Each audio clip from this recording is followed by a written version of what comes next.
Hello and welcome to Kakuchopurei, thekkp.com. I'm with good old Asurai here from the Philippines. Please, for people who don't know who you are, just tell the entire world what you do and your channel and whatnot. I am a professional esports shoutcaster. I travel from country to country, mostly in Southeast Asia and East Asia, to shoutcast games. I started with League of Legends, and recently I also did PUBG Mobile in India. So what's your favorite, how do you get renowned for? Is it through LOL or PUBG, or which game do you get the most famous for? I feel like I still get the most renowned, at least here in the Philippines, because of League of Legends. But people are also kind of noticing me.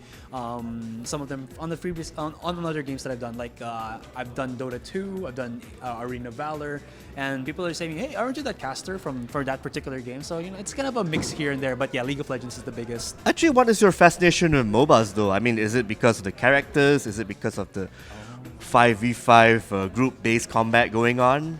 I don't know. I think like when I was younger, I just started with League of Legends, and I've been playing it for 9 to 10 years, and I just got the opportunity to kind of cast it as my first game, and then I branched out to FPS and maybe even strategy games. But I think MOBA is where I'm most comfortable at because I just started with it. Didn't you try shoutcasting for a fighting game one time, or am I imagining things? No, you did not imagine. So I've casted Tekken 7 and Smash Ultimate. Tekken 7 for a Philippine tournament called the Nationals, and for Smash Ultimate, it's also kind of like a Philippine/international tournament, which is Rev Major 2019. So I also casted that. Yes, that was actually a really awesome tournament that happened like a few months ago, a month ago. Yeah. So what were your thoughts about that? Was it your first time doing Tekken 7, or you've done this before but it's just a bigger stage? I've only casted Tekken 7 this year, and then Smash Ultimate, I've only casted it for Rev Major, but I had to do like so much in terms of preparation just to kind of get myself prepared for the So event. what was the toughest part about shoutcasting for this compared to me? Okay, which is the toughest, to be honest? I mean, I didn't get to ask this. Is it tougher to shoutcast for MOBAs, or is it tougher to shoutcast for fighting games?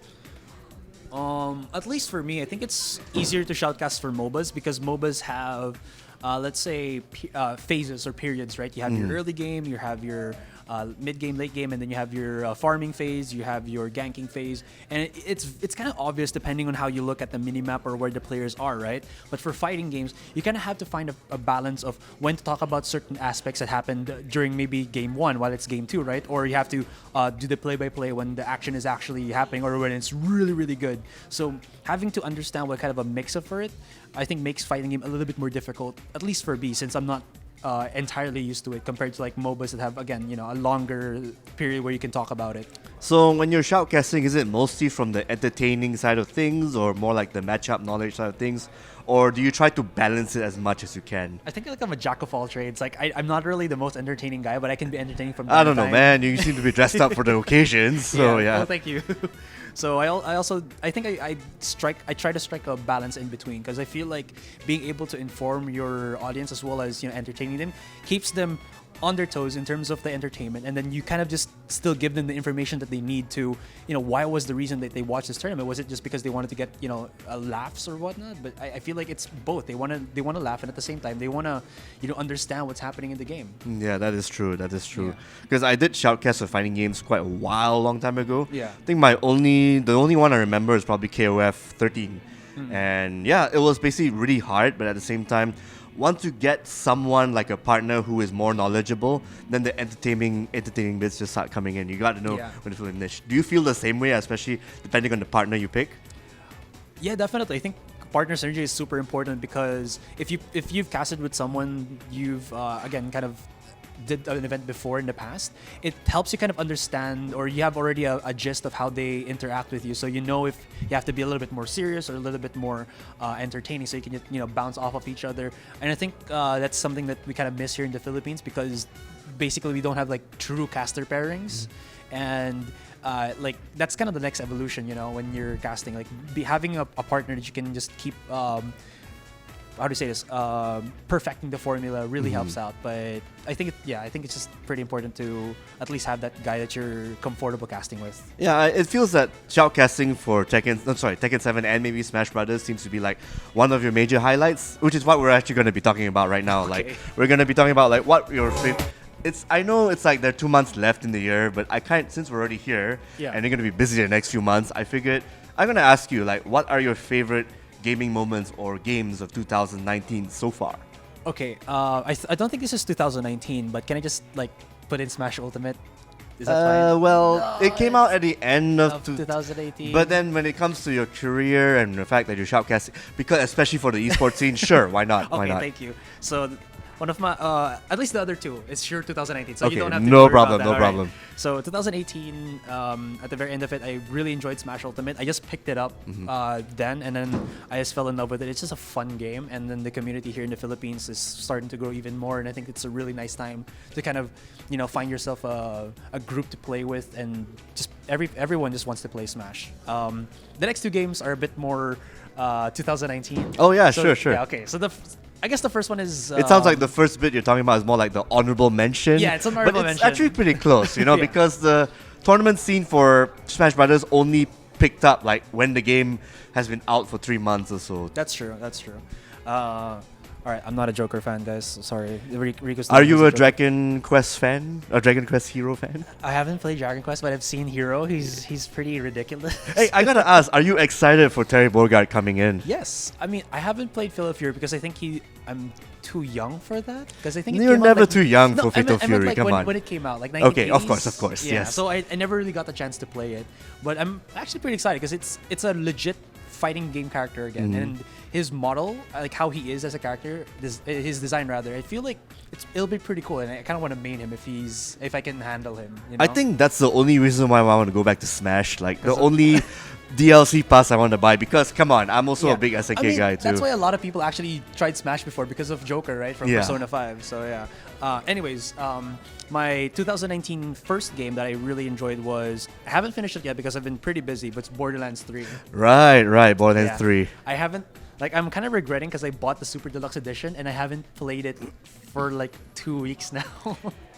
But it's been pretty fun. My character is Flack. He's the Beastmaster. Oh yes, he's awesome. Yeah. Yes, He's pretty awesome. I actually was surprised who voiced him. That very Pro ZD, that guy. Yeah, Pro ZD. Yeah, I did not know until I saw the. Hey, wait a sec! Isn't that the guy who did all those really stupid but funny short anime video things? That's the thing. I actually thought his name was Rocket Jump because that was the YouTube channel. I Oh, think. that was another guy. Rocket Jump was another guy, I think. Yeah, but I think Pro ZD also did like I think he might have collaborations. Like he had Yeah. the anime police department skit. I think so. Yes, Yeah, yes, yeah. If you guys just want to check that out or something. So, Borderlands 3 has been... Borderlands in general has been one of the things that's been close to my heart because Borderlands 1 and 2 were the games that I played when I had a PC. And it was super fun. Like the parodies and the jokes that they have, even though it's a little bit offensive, is I think something that people can enjoy with. Like not only because it's a looter shooter, it's pretty addicting, but the story itself is also not amazing, but it's memorable. Yeah. I definitely like the gameplay for that because I've been playing that for quite a bit. I mean, ever since I got a copy of it. Yeah. And yeah, it's just me just loot grinding, going to the people's different levels, just getting the weapons I need. Yeah. Now, what are your favorite legendaries so far? Oh man, I actually can't remember the name of the legendary. So right. I can try to help you out. I haven't. I think I haven't gotten to the point where I actually have legendaries. Like I only have epics. Oh, so okay, I'm yeah, sorry yeah. about that. Yeah. But, Again, I haven't. but that's your game of the year so far, right? that's one of my games. one of them, yeah. What's the Yeah. other one? Can you hold this? I want to show it. I want to show it to the camera. All right, sure, no problem. I'm still playing it.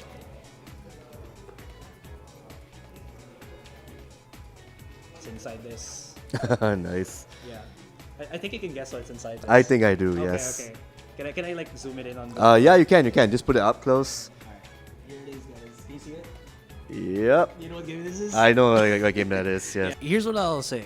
When I started this game, I have no experience in JRPGs, and I tried JRPGs, and I'm not I'm not a big fan of it. Like I've tried just Jaya, Xenoblade Chronicles 2. Oh, that's actually one of my favorites. Yeah, Anyway. Manakemia, I think, was one of the ones.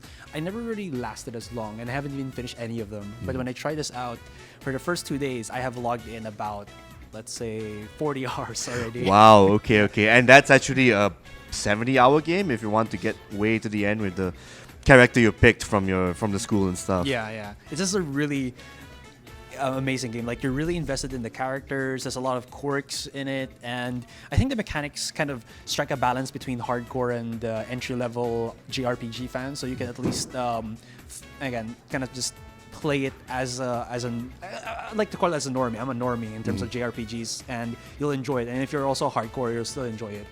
Oh yeah, definitely. I still need to get on board that because I did play Astral Chain and a couple of other games. Oh yeah, you did. Yeah. But at the same time, that's also one of the best picks for the year, especially since it's been a while since anyone got a really good Fire Emblem game. So which house did you pick? I started with Blue Lions. I've enjoyed it pretty much. It's probably one of the most intriguing ones. Could you remind me who the main husband or waifu is for that side?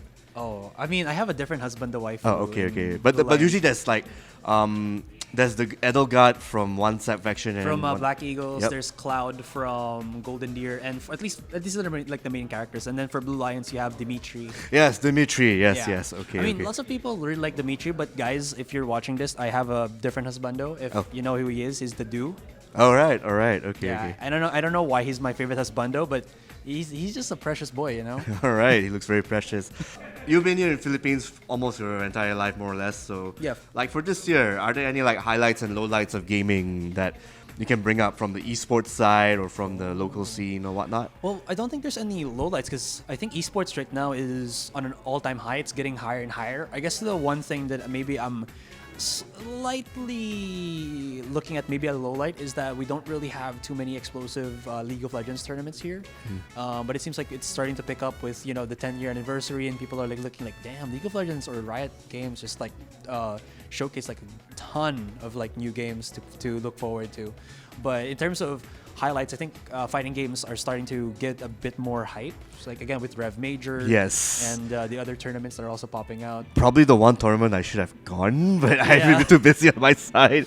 Yeah. Because there's like a lot of memes that also came out from Rev Major. Nice. And I think another highlight would probably be one of the most popular games here in the Philippines, which is Mobile Legends. Because I think right now the MPL, which is the official league, Mobile Legends Pro League, is already finished with Season 4. And I think they're already starting to look at Season 5, which is, again, amazing. Right. Yeah. All right, so I know by the time this video comes out, I think, Worlds is going to be over. Which team are you going to support? Oh my god. Okay, I have to confess I haven't watched Worlds in a while because I've been so busy with work. But from what I can tell, the NA Dream is dead, so that's kind of bad. No America, basically. No America, basically. So that means that my ever love for TSM isn't gonna show in Worlds. Is SKT still there? SKT is in, yes. All right, so definitely. I'll still go with SKT. Like if TSM isn't here, then I'd probably go for SKT always.